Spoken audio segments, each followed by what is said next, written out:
Olá a todos, agradecendo a Deus pela nossa reunião, pedindo a bênção de Jesus. Vamos à prece ao Pai. Pai nosso que estás no céu, santificado seja o vosso nome. Venha a nós o vosso reino, seja feita a vossa vontade, assim na terra como no céu.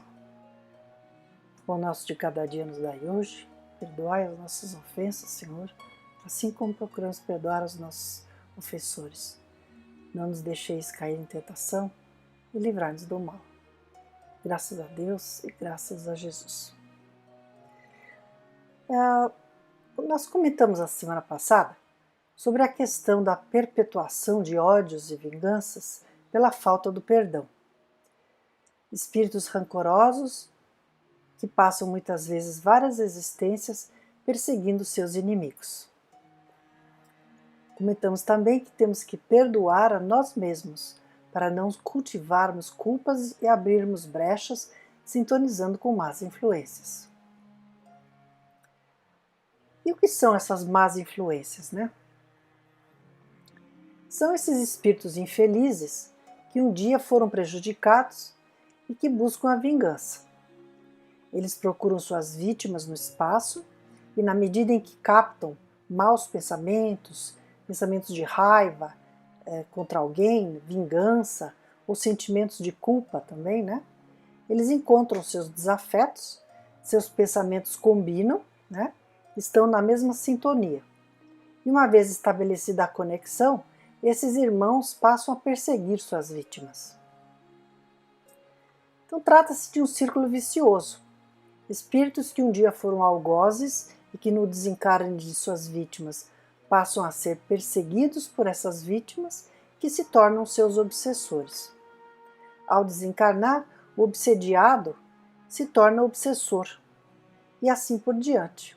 Há uma sequência de causa e efeito nesse processo, né? Numa alternância dos papéis de algoz e vítima que carregam ódios seculares e desencadeiam processos obsessivos, vinganças e sofrimentos a todos. Até que um dia a semente do amor germine e interrompa esse círculo vicioso. E sabemos que o amor, graças a Deus, sempre vence, né? E é aí que entra o papel dos centros espíritas, né? Com os esforços de desobsessão. Processos longos que exigem muita paciência e muito amor de irmãos encarnados e de mentores espirituais para demover os infelizes de seus ódios e sentimentos de vingança, até que consigam praticar o perdão. Esse trabalho também é feito na espiritualidade, né? Mas os centros espíritas dão essa oportunidade até para os encarnados já estarem trabalhando no bem nesses processos de desobsessão. Fazem parte desse processo esclarecimentos baseados no Evangelho, muito amor e acolhimento, oportunidades de trabalho no bem e estudo. Então vamos a mais alguns esclarecimentos do Evangelho. No capítulo 10, Bem-aventurados os misericordiosos, no título Reconciliação com os adversários. Reconciliai-vos, são palavras de Jesus, reconciliai-vos o mais depressa possível com o vosso adversário, enquanto estáis com ele a caminho, para que ele não vos entregue ao juiz. O juiz não vos entregue ao ministro da Justiça e não sejais metido em prisão. Digo-vos em verdade que daí não saireis enquanto não houverdes pago o último ceitil. Palavras de Jesus relatadas por Mateus. Na prática do perdão, como em geral na do bem, não há somente um efeito moral, há também um efeito material. A morte, como sabemos, não nos livra dos nossos inimigos. Os espíritos vingativos perseguem muitas vezes com seu ódio no além-túmulo aqueles contra os quais guardam rancor, donde decorre a falsidade do provérbio que diz morto o animal, morto o veneno, né? Quando aplicado ao homem. O espírito mau espera que o outro, a quem ele quer mal, esteja preso ao seu corpo e assim menos livre, para mais facilmente o atormentar, ferir nos seus interesses ou nas suas mais caras afeições. Porque muitas vezes o Espírito nos atinge através de pessoas que amamos, não diretamente a nós, né? Nos atinge prejudicando alguém que a gente ama, né? E aí nós vamos sofrer. Nesse fato reside a causa da maioria dos casos de obsessão, sobretudo dos que apresentam certa gravidade, como a subjugação e a possessão. O obsediado e o possesso são, pois, quase sempre vítimas de uma vingança, cujo motivo se encontra em existência anterior, e a qual o que a sofre deu lugar pelo seu proceder. Deus o permite para os punir do mal que a seu turno praticaram, ou, se tal ocorreu, por haverem faltado com a indulgência e a caridade não perdoando. Então é a justiça de Deus agindo, né? Então, porque às vezes a gente fala, como é que Deus permitiu que isso acontecesse? Porque todos temos um passado difícil, né? Então muitas vezes é uma expiação de algo errado que foi feito. E essas expiações, elas nos purificam, né? Porque através delas a gente está evoluindo, né? Eliminando as nossas pendências do passado.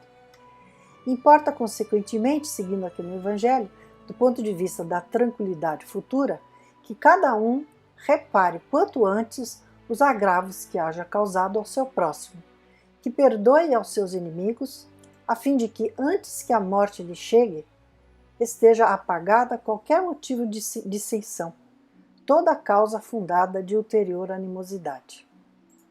Então vamos corrigir ainda hoje, né, nossos erros. Quando Jesus recomenda que nos reconciliemos o mais cedo possível com o nosso adversário, não é somente objetivando apaziguar as discórdias da nossa atual existência. É principalmente para que elas se não perpetuem nas existências futuras. Não saireis de lá da prisão enquanto não houverdes pago até o último centavo, isto é, enquanto não houverdes satisfeito completamente a justiça de Deus. Então vamos ler aqui um conto. Na verdade é um relato, né, do espírito José Gomes, que veio se despedir, né, do Chico Xavier e de seus companheiros trabalhadores, depois de um processo de ajuda, né, que foi dado para ele, né. Esse relato se chama Uma Despedida, né, e essa comunicação pelo espírito José Gomes foi feita por psicografia do Chico. E então, trazido até aqui, diz o espírito, né? Trazido até aqui por devotados benfeitores, venho agradecer-vos e despedir-me. Há quase 2 anos fui socorrido nesta casa, fazendo-se luz nas trevas de minha alma. Eu era então um assassino que por 50 anos padecia de remorso. Crendo preservar a minha felicidade, apunhalei um amigo, instigado pela mulher que eu amava, e apoiando-me na desculpa de legítima defesa, consegui a absolvição da justiça terrestre. Contudo, eu vou dar uma resumida porque a história é longa, né? Esse homem que ele matou se tornou seu obsessor quando ele entrou quando ele passou para o outro lado, né? Na espiritualidade. Ele livre do corpo, né? Ele podia agir com mais liberdade, né? É sempre assim que acontece. E então esse homem passa a ser obsessor do José Gomes, né? Que foi o assassino.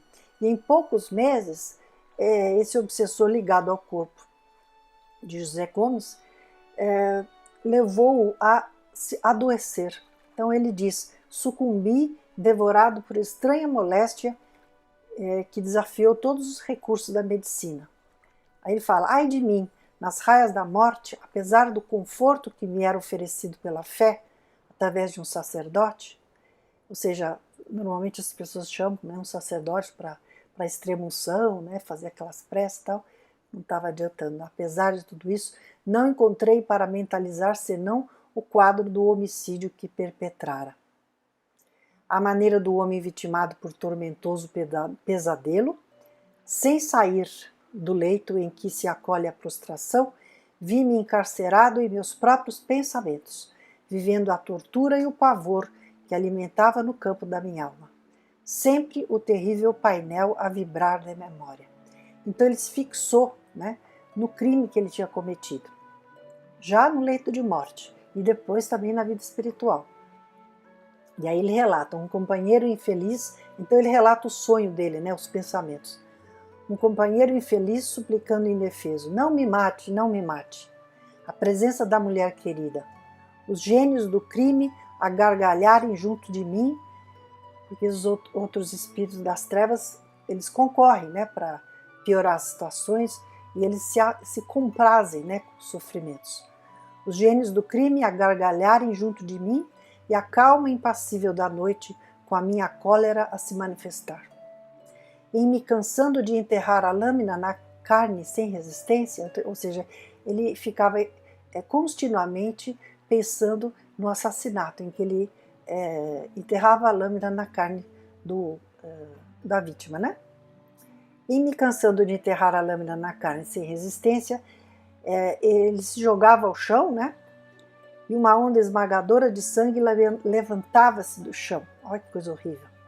Tingindo paredes, afogando móveis, empapando-me a vestimenta. Quando me sentia semi-sufocado, eis que me erguia de novo para continuar no duelo indefinível. Se tinha fome, mãos invisíveis ofereciam-me sangue coagulado. Se tinha sede, davam-me sangue para beber. Então era um quadro mental, né, do qual ele não conseguia se livrar. E ele ficou 50 anos nesse processo. Era dia, era noite, eu não sabia. Somente mais tarde, quando amparado pelas palavras de esclarecimento e de amor dos nossos benfeitores, isso na espiritualidade, né? E por vosso intermédio, através dos médiuns, né? Vim a saber que o inimigo se contentara com o meu cadáver e que eu não vivia senão minha própria obsessão. Ou seja, esse processo não estava sendo impingido pela vítima que foi morta, né? Esse homem perdoou ele quando ele morreu, né? Então, porque ele tinha sido obsidiado pela sua vítima, certo? Mas quando ele desencarnou, esse assassinado, né, o deixou em paz. E o resto foi um processo de culpa dele, né? Magnetizado por minhas ideias fixas, jungido ao pó do sepulcro durante meio século, recapitulando quase que interminavelmente o meu ato impensado. Existiria realmente um Deus de paz e bondade? Ele pensou, né? Mas só de pensar em Deus, né, bastou essa pergunta para que restes de luz se fizessem sentir em meu espírito entenebrecido como relâmpago em noite de espessa treva. No entanto, para chegar à certeza de Deus, precisava de um caminho. E esse caminho era ela, porque o amor o levava, né, à mulher amada. Queria vê-la, ouvi-la e tocá-la. E ele pede muito, né, para a espiritualidade para que fosse permitido que ele visitasse a mulher, que ela ainda estava encarnada aqui na Terra, né? E ele finalmente é permitido, né? Então, aí ele relata a visita que ele faz. Carregava comigo aquele fatal aposento, contudo podia agora respirar a brisa refrescante entre as sombras noturnas que filtravam de leve as irradiações da lua nova. Então agora ele já está na Terra, né? Mais ágil, andei apressadamente. Onde estaria ela, a mulher que estava em mim? E até que ele encontra, né? Favorecia-me o sopro do vento e a minutos breves alcancei pequeno jardim, vendo-a sentada com uma criança ao colo. Somente aqueles que sentiram na vida uma profunda e irremediável saudade poderão compreender o alarme de meu espírito naquela hora de reencontro. Mas assim que me percebeu, a mulher aconchegou a criança ao coração e fugiu espavorida. Eu devia ser, aos seus olhos, um fantasma repelente a regressar do túmulo. Persegui-a, porém, até que a vi penetrando num quarto humilde. Entendi sem palavras a nova situação.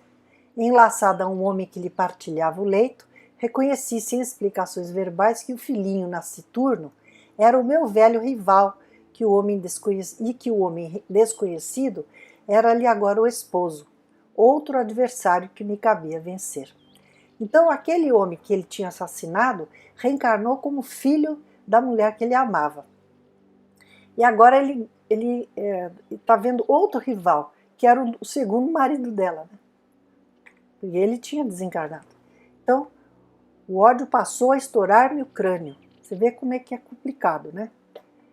O ódio passou a estourar-me o crânio. O cheiro acre e fedentino do sangue novamente me ensandeceu. Então, ele começou a sentir, né, todo aquele processo obsessivo, que ele mesmo, né, impedia sobre si. Beijei-a delirando em transportes de amor não correspondido e consegui instilar-lhe aversão pelo marido e pelo filho recém-nato. Ele começa a obsediar a mulher para que ela odiasse o filho e o novo marido, né? Queria matá-la, desejava que ela vivesse novamente para mim, pretendia sugar-lhe os eflúvios do coração. Ele queria que ela passasse para a vida espiritual para eles ficarem juntos, né? E durante muitos dias permaneci naquela casa, desvairado e irresponsável, envenenando a própria medicação que era administrada para a mulher. Então, aí acontece que, né, até o dia, né, ela foi conduzida a um círculo de orações. E nesse círculo, porque ele sempre a acompanhava, né, nesse círculo, vossos amigos me encontraram. Encontraram-me e trouxeram-me a esta casa. Ou seja, quando a gente vai para a casa espírita, nós levamos os nossos obsessores e todos somos cuidados lá, né? É exatamente isso que acontece. Com os ensinamentos que me dirigiram, a câmara do crime desapareceu de minha imaginação. Todas as ideias estagnadas que me limitavam o pensamento, qual se eu for o próprio remorso num casulo infernal, desfizeram-se, como escamas de lodo em que se desintegrando me libertaram o espírito. Então fui admitido em uma escola, então ele pôde ter acesso a estudo, né? E transcorridos 6 meses, tornei-me ao lar em que me propunha destruir, transformado agora pelas lições dos instrutores que nos orientam o santuário.